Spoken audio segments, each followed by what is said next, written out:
At the beginning of the 15th century, the same sky we see today shone above Samarkand, but one man decided to transform that mysterious vault into a map that could be measured. His name was Muhammad Taragay, although history remembers him as Ulugh Beg, the great prince, grandson of Amir Timur, ruler, and one of the finest astronomers of his age. He was born in 1394. During one of his grandfather's military campaigns, Ulugh Beg grew up among palaces, caravans, and a vast empire stretching from Central Asia to Iran. He was expected to become a military commander, but the young prince was far more fascinated by books, numbers, and the workings of the heavens. After Amir Timur's death, the empire was divided among his heirs. Ulugh Beg's father, Shah Rukh, secured his rule in Khorasan and entrusted the young prince with governing Transoxiana. Samarkand became his capital. Ulugh Beg was only about 16 years old, and now he had to do more than study science. He had to govern a wealthy and restless land.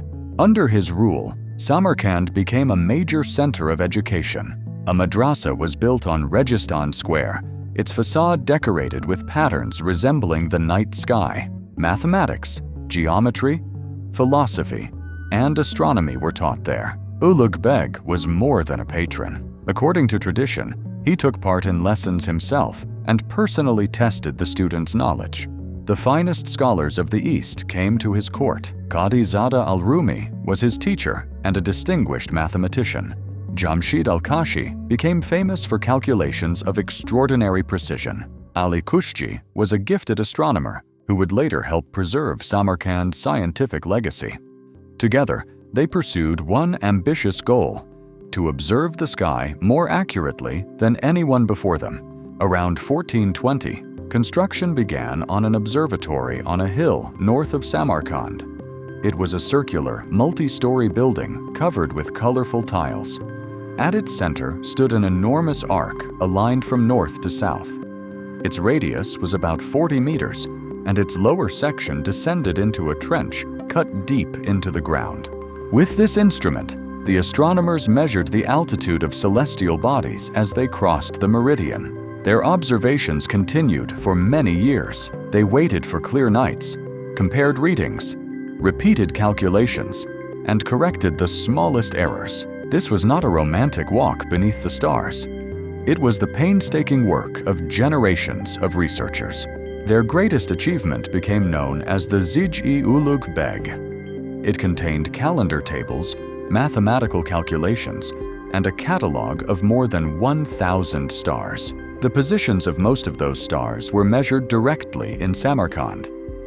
The scholars also calculated the length of the sidereal year with astonishing accuracy, differing from modern measurements by less than a minute.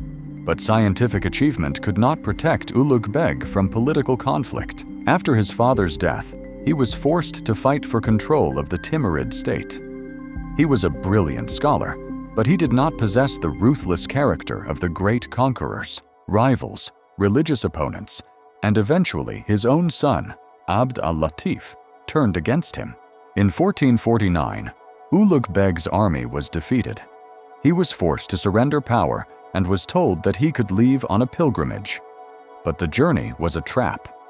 On his son's orders, the former ruler was killed near Samarkand. He was 55 years old. After his death, the observatory fell silent and was gradually destroyed. It seemed that decades of work would disappear with the building. But Ali Kushji carried copies of the astronomical tables westward. Through the Ottoman Empire and later translations, Ulugh Beg's work became known far beyond Central Asia. European astronomers continued to use his star catalogue centuries later. At the beginning of the 20th century, archaeologists uncovered the surviving underground section of the observatory's gigantic instrument. The discovery confirmed the accounts preserved in old manuscripts and revealed the true scale of Samarkand's scientific achievement. Ulugh Beg did not create a vast empire, and he was not remembered for conquest. His political story ended in tragedy. But the map of the sky, created under his direction, outlived his palace, his army, and his dynasty. He entered history as a rare ruler who sought to expand not the borders of a state, but the boundaries of human knowledge.